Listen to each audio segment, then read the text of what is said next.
1 Chronique, chapitre 13, le verset 10.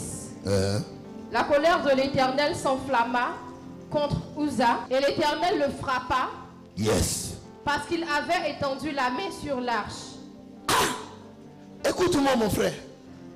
L'arche de Dieu où la présence de Dieu est. Un homme est venu toucher, pensant bien arranger, et Dieu le tue. La Bible que la colère, parce qu'il a touché seulement. Je disais à mes chantres, vous êtes autour de l'arche de Dieu. La présence de Dieu là, ça commence ici. Ce que les chantres ne savent pas, les chrétiens surtout, vous ne savez pas que la présence de Dieu c'est Dieu. Amen. Une des armes qui fait descendre la présence de Dieu, c'est la musique. Donc, tu es un garant de la présence de Dieu. Pour beaucoup de chantres et de chrétiens, ils ne savent pas que la présence de Dieu, la même présence de Dieu qu'ils envoient là, ça peut les tuer. Je leur ai dit ça. Ça tue. Ce n'est pas moi. C'est cette présence qui va te tuer. Donc il faut avoir la crainte de Dieu. Amen. C'est cette même présence qui va me tuer. Donc il faut avoir la crainte de Dieu. Uza voulait bien faire.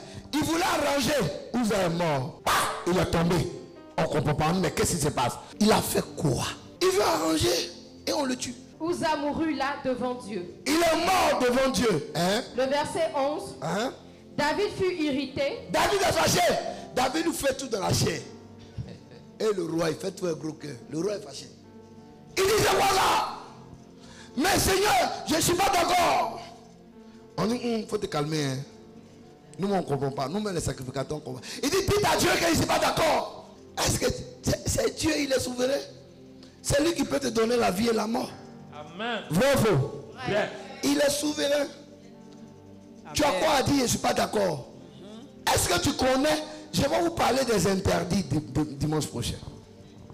Parce que quand il est présent de Dieu, dit interdit. Amen. Donc, l'interdit, il y a des interdits.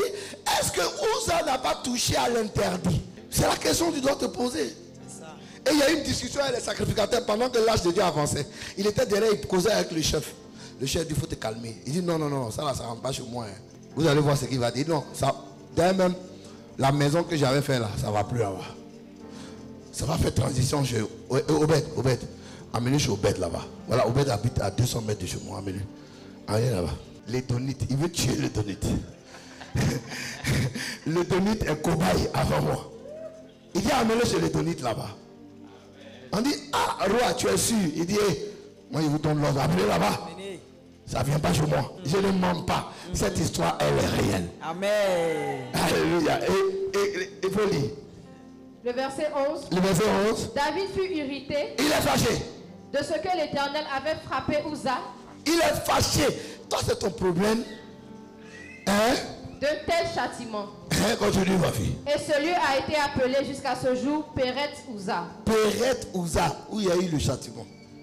Le verset 12. David eut peur de Dieu en ce jour-là et il dit. Vous avez vu?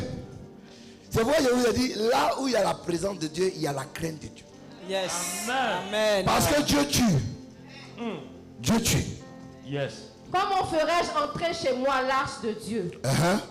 Le verset 13.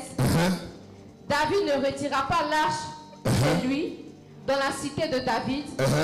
Et il la fit conduire dans la maison d'Obed et d'Om de Gath. Il dit, il n'a pas voulu que ça parte dans sa cité.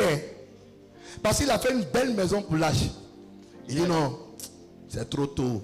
Moi, je ne joue pas à ça. Amenez chez Obed. Le verset 14. L'arche de Dieu resta 3 mois dans la maison d'Obed et d'Om. Et l'Éternel bénit. Et l'Éternel bénit la maison d'Obed et d'Om. Acclame la parole. Des acclamations puissantes.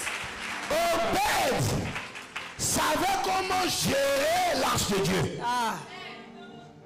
Quand il sait comment gérer la présence de Dieu, une chose est d'avoir la présence de Dieu et une chose est de l'entretenir. Toi, tu ne sais pas ça. Toi, la présence de Dieu vient, quand il quitte, tu fais autre chose. C'est ça. Et quand il n'y a pas de bénédiction, tu accuses le pasteur. Qui t'a dit ça? Dieu présent, présence de Dieu. Dieu est là. On dit le président de la République est venu chez toi. pense aux honneurs, pense à ta vie qui a changé en même temps. Même dans ta région, quand il vient dans ta région, toutes les requêtes de la région sont prises. La politique même nous enseigne ça. À plus forte raison, le divin. Quand le divin vient chez toi, le diable s'arrête, les indicatifs s'arrêtent, les ténèbres s'arrêtent et la bénédiction commence à se manifester. Les choses se manifestent, la pauvreté s'arrête. Je proclame que ça s'arrête à compter d'aujourd'hui. Après ce crise, que la présence de Dieu t'accompagne, que le ciel t'accompagne, que mon Dieu t'accompagne, qu'il arrête de tout ce qui est échec, qu'il arrête de tout ce qui est pauvreté, qu'il arrête de tout ce qui est pouvoir de ténèbres, papi.